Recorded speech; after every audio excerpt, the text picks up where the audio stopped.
Velocities in Music today, we're going to do an album that I think very few reviewers out there are willing to do right now, which kind of pisses me off, and that's why I'm glad Velocities in Music exists. This is the reason why VIMTV is here, is because we're going to review the albums that even the other reviewers go, no, I'm not going to review this.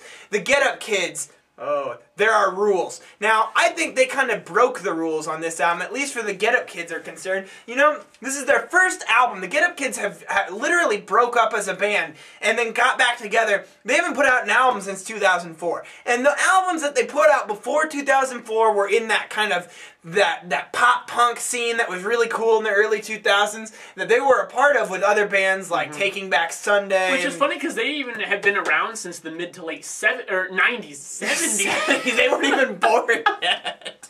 Mid to late 90s. Right. Their first album was in like 97. Right. They're from Kansas City, which I like Kansas City. I got family in Kansas City. But you know what?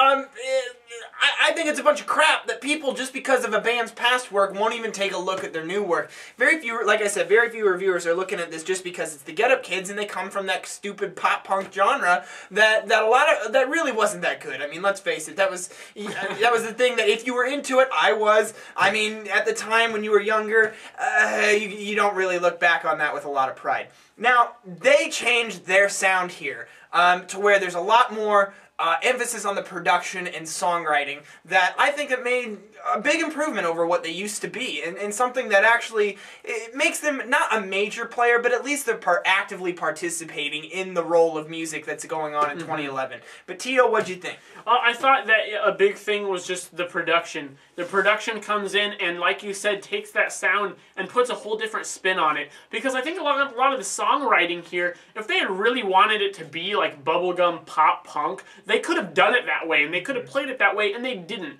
There's a lot of noisiness here, a lot of cool little guitar noise, filters on the vocals that make it just really abrasive at times. And it's something that's honestly not very friendly to the genre, what people are used to. But you can tell, what I like is that you can just tell by listening to this, that this is a band who takes their music seriously.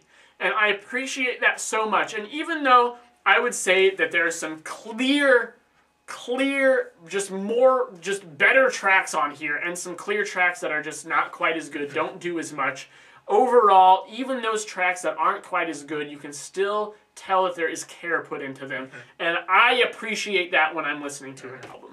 Yeah, and now I would compare these guys, you know, to some of the latter albums of Jimmy Eat World, but really I think they sound like Circa Survive here a lot. Well, yeah. And you know, Foo Fighters, As Tall as Lions. I mean, these guys are making an active move to get out of that stupid power pop punk genre, and that's fine. And I mean, if you're a fan of that, I'm sorry if that offends you, but I mean, it's pretty basic and straightforward. And while a couple of good albums came out of there, of that genre, I'm glad that it's over. I'm glad that the fad has moved on to other things.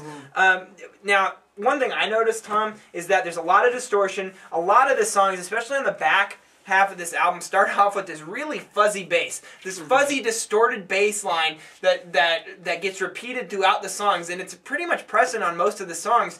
And they all kind of follow a little bit of a structure to where there's a lot of just really noisy, clangy guitars that are very well produced. And in general, just the songwriting is fairly good, fairly strong songwriting that I feel adds to the intensity of the album, adds to the authenticity of it. I like that. The vocals. Now, you mentioned something about the vocals. Tell me if you think I'm wrong, but I think the vocals, I'd give the vocals like 5 out of 10.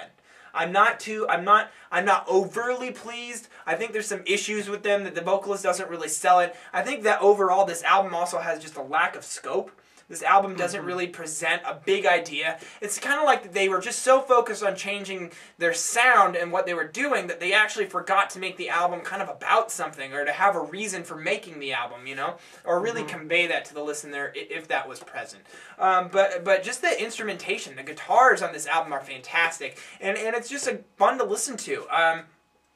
And you know, along with the production and songwriting, I feel like that's a good case for a mid-70s album. For me. Yeah. But I don't know where you're sitting with that. I'm sitting lower 70s. I'm going to go 71. Okay, I'll say 75. You know, I think that's where this is at. I think it's worth taking a listen to if you are a fan of that punk pop genre back in the day, and now you want to see what a band can do years later after they've taken some time off.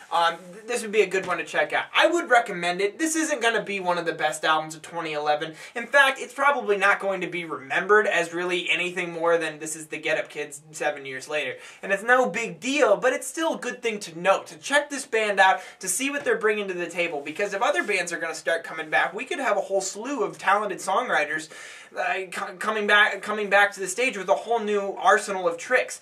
These guys still present that power pop songwriting sound. They still have that punk edge to them, but they're presenting it to you in a whole different light, and that's something that's kind of a cool thing. So I'm disappointed that other reviewers aren't taking the time to look at this, because I feel like it's pretty enjoyable, and I think that if we're giving it a 75, it means a lot of you guys out there are going to like it even more than us, because we're kind of harsh on albums sometimes. We look at a lot of features.